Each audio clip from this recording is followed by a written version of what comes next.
Wrexham beat Notts County in their top of the table National League encounter, but only one team can get promoted. It was an incredibly tight game to go into, but Wrexham won 3-2 in a game that pretty much had everything, didn't it? What a performance from Wrexham. Oh, what a ridiculous game in ways, because you just didn't. It was twisting and turning all throughout the game, and breathless really. Like this encounter had absolutely everything. I think in terms of the two teams as well, you've got to feel sorry for Notts County and the way that they played this game. Like you mentioned, there's only one automatic promotion spot as well, which is really harsh when you look at how well the two teams have done throughout the season. It's going to be a real shame for who doesn't obviously finish top of the table. But you've got. I thought County played quite well in this game. I thought they kept possession quite well. They managed to sort of like dictate tempo. I think one thing that did stand out for me as well, and some of the defending was bad from both teams, which actually worked in favour of both sides of the game, really, in terms of kind of the entertainment factor. But you could see, obviously, at a higher level, it might struggle. Obviously, they might struggle when they step up, obviously, into the next sleeve. But the entertainment value it offered was just unreal. And some of the goals, I thought Paul Mullin had an excellent game. I thought he looked brilliant.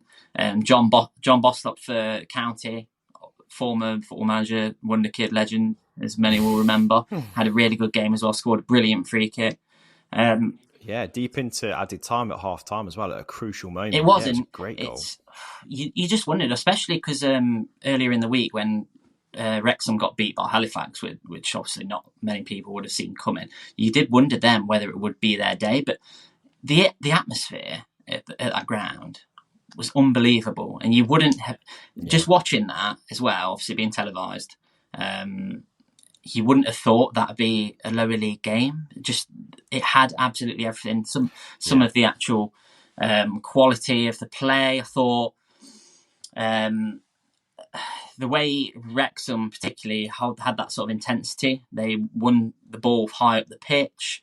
They did look the more threatening. They did create more chances, and I think that's what paid off for them in the end. Is that some of the transitions that they did make, and particularly the Mendy goal, I thought was really good bit of play from Paul Mullin. Actually showed the extra side that he's got to his game. He's not just obviously a scorer of goals, but he's a creator as well. I thought the pullback for Mendy's goal was sublime, and congratulations to them. I just think what they're doing, obviously at the moment, obviously the exposure that they're getting, thanks to the owners as well, it's only good for the game, and especially if obviously football, lower down the pyramid, it's only a good thing for me.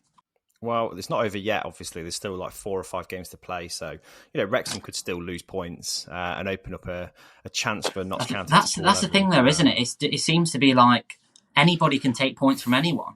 It seems like it's so... Well, I don't know. They're so far ahead, aren't they, the two teams, that I'm not sure that anyone's going to drop points at this stage. And that raises the question whether the National League should have more teams going up, because it's so brutal for a team to do so well and have quality that's so much better than the chasing pack. Then they still will miss out on promotion. Oh, it's pressure, though, as well, Mike.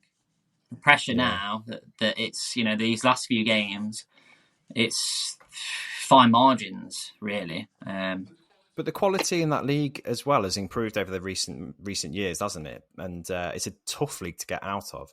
But the fact that Wrexham can recall Ben Foster out of his retirement, he was in the Premier League not long ago, months ago, and he pulls off a magnificent performance, right? And I mean, how can a National League team get an England international who's still only retired quite recently and played at a high level to come and play for them? It's incredible.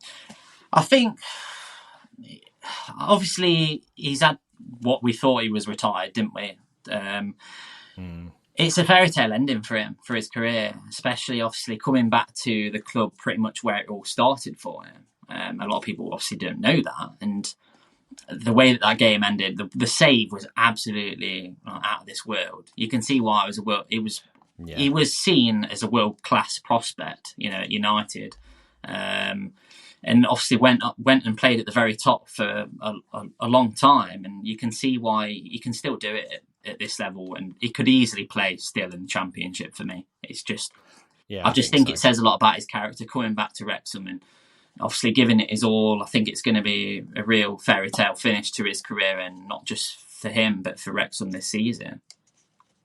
A lot of rival clubs are obviously quite jealous of the success Wrexham have had this season, especially because they look at the high profile of having, you know, Hollywood owners, and there's a bit of resentment there, isn't there? But on a standalone basis, Wrexham have played some fantastic football, haven't they? And they've made the right signings to make that team work, because, I mean, only 12 months ago, they were still dropping some really poor points and, you know, still playing pretty badly in some matches. But now it's a team and a manager as well. Let's not forget, this is a really high profile manager that's playing well below where he should be, managing well below where he should be.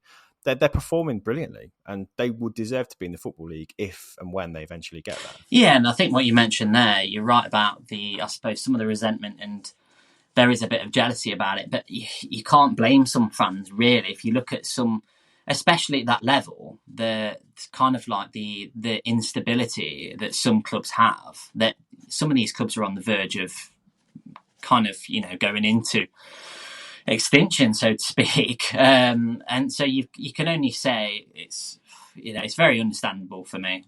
I just think that the feel-good factor that club has around it at the minute, it feels like it's a train that can't be stopped. The way that they're going, and the way that they have this energy about them, that it's just so, you just can't help but be involved in it. And even as a fan, not even as Wrexham fans, it's just great to see.